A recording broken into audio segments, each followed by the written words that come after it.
Ассаламу алейкум. Hürmetli жамағат. Мына бүгінгі бастайтын уағызымыз бұл жалпы мұсылмандар жайында. Мұсылмандар жайында пайғамбарымыз саллаллаху алейхи вассалам, оған Алланың игілігімен салауаты болсын, өз хадисінде мынадай деп айтқан: Әл-муслиму салима ва ядихи ва лисанихи. Нағыз мұсылман адам ол тілімен де, қолмен де ешкімге зиян жеткізбеген дейді. Міне осы хадиске орай біз жалпы мұсылман адамды қалай болу керек? Жалпы әл-муслим деген сөз, мұсылмандың өзі мұсылман, жалпы мұсылман болады, және кәміл мұсылман болып екіге бөлінеді. Мұсылман Аллаға иман келтіргені, намаз оқығаны болады, намаз оқымағаны болады. Ал енді кәміл мұсылман деген ол, кәміл мұсылманға жету үшін мұсылман адам ол қолмен және тілмен де ешкімге зиян жеткізбегені. Енді айтып кететін болсақ, жалпы адам көбінесе осы тілмен ғана адамдарға зиян жеткізіп жатады.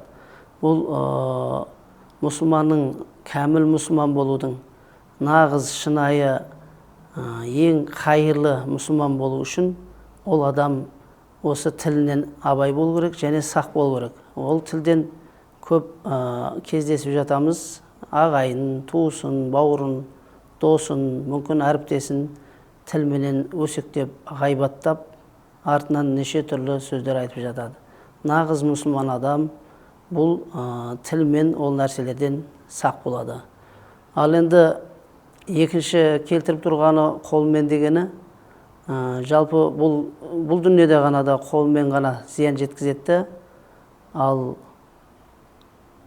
осы дүниеде ғана, ал дүниеден өтіп кетсе ешкімге зиян жеткізе алмайды екен. Ал тіл болса екі дүниеде де оның зияны бар. Себебі тіл тірі адамдарды да айта береді, дүниеден өтіп кеткен марқұмдарға да жаман сөз айта алады деген. Сондықтан да бірінші тілді келтіріп отыр бұл жерде.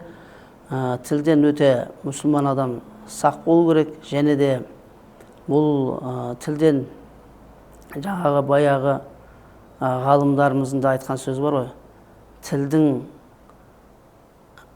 қылыштың жарасы жазылады дейді, ал тілдің жарасы жазылмайды деген. Сондықтан да ең абай болатын адам баласының осы тілі екен. Тіліменен және қолменен ешкімге зиян жеткізбеген, жаман іс әрекеттерге бармаған адам бұл мұсылманды кемеліне, толық мұсылман болуына жеткізеді екен. Сондықтан да жалпы өз қоғамда бұл мысал келтіре беретін болсақ өте көп. Бір жігіттер мысалы намаз оқуы мүмкін, ораза тұтуы мүмкін, тіптен нәпіл намаздар оқуы мүмкін, түнде тағажуд намазда оқуы мүмкін. Бірақ оның ата-анасына тілмен, қолмен азар беріп жатқан мұсылман бауырлар да бар. Міне сондықтан шынайы кәміл мұсылман болу үшін ол адам намазы, оразасы оған жеткілікті болмайды. Себебі ол қолмен де, тілмен де жаңағы азар беруден сақтану керек. Құран кәрімде Алла Тағала айтады ғой: «Уәлә тәкулу уффин» деген. Ол әке шешеге уф деп те, түф деп те айтудың өзі қайтарып отыр Құранда. Міне шынайы мұсылман адам ол тілмен де, жаңа қолмен де ешқандай зиян жеткізбеу керек. Міне сонда ғана кәміл болады. Ал тек қана жаңағы намаз оқыдым, ораза тұтып жатырмын ғой, мен мұсылманмын деу, ал оқып жүрсе де, бірақ қолынан, тілінен азар беруін тоқтата алмайтын болса, оның кәміл мұсылман болмағаны болады. Сондықтан да біздің бұл айтайын деп жатқан нәрсеміз, адам баласына тіл бұрынғы өтіп кеткен нәрселерді мүмкін сен баяғыда маған мынандай істеген едің деп жамандық ұмытпай тілден айтып қою мүмкін. Сондықтан да тілден жаман сөз шықпау үшін адам баласы ойды тазалау керек. Адамның ойы таза болған кезде оның аузынан да тілінен жақсы сөздер шыға бастайды.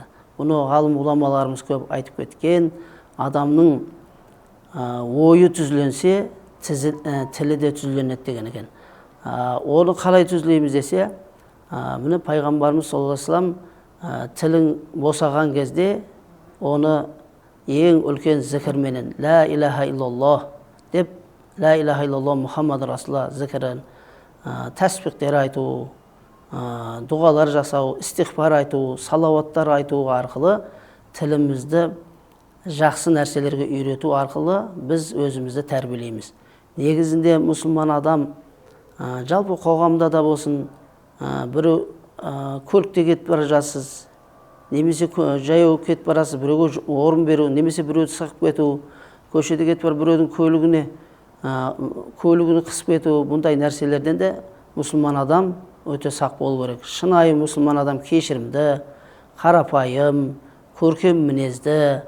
Мұны осы сипаттардың барлығы бізді жұмаққа алып баратын, және бұл дүниеде, және ақыретімізде де бізге пайдасы мол. Сондықтан да біздің айтайын дегеніміз шынайы мұсылман адам бұл исламдағы ең толық мұсылман, ең жақсы мұсылман бұл адам баласына тілмен, қолмен, және де іс-әрекетмен де ол сізді артыңыздан біреу еру үшін намаз оқып, ораза тұтып қалсаңыз ғана сіздің артыңыздан барлық адам еріп кетпейді. Себебі пайғамбарымыздың мысалсын келтірсек, Мұхаммед пайғамбарымызға саллаллаху алейхи вассаламға ол кісіге сондай аманатшыл болған, тіптен жаулары да ол кісіге пайғамбар болғанға дейін Мұхаммед Әмин деген атқа ие болған. Бұл деген сөз, ол аманатшыл, аманатқа қиянат жасамайды. Қымбат заттарын, ақшаларын, алтындарын, қымбат заттарды пайғамбарымызға алып келіп беріп кететін болған. Бұл сондай сенімді болған. Міне пайғамбарымыз пайғамбар болмай тұрып та пайғамбар болғаннан кейін де осы аманатшыл, ешкімге зиян шеккізбеген адам болды. Бізде сондай кәміл болу үшін пайғамбарымыз саллаллаху алейхи вассаламның көрсетіп кеткен жолдары менен, және де пайғамбарымыздың жаңағы сүннеттері менен, және де бізді Құранда бұйырған нәрселерін және қайтарған істерден қайтатын болсақ, соның ішінде пайғамбарымыздың көп айтатыны адам баласының ең көп қателесетін әрекеті бұл тілінен дейді. 10 күнә жасаса, соның 9-ы тілден екен.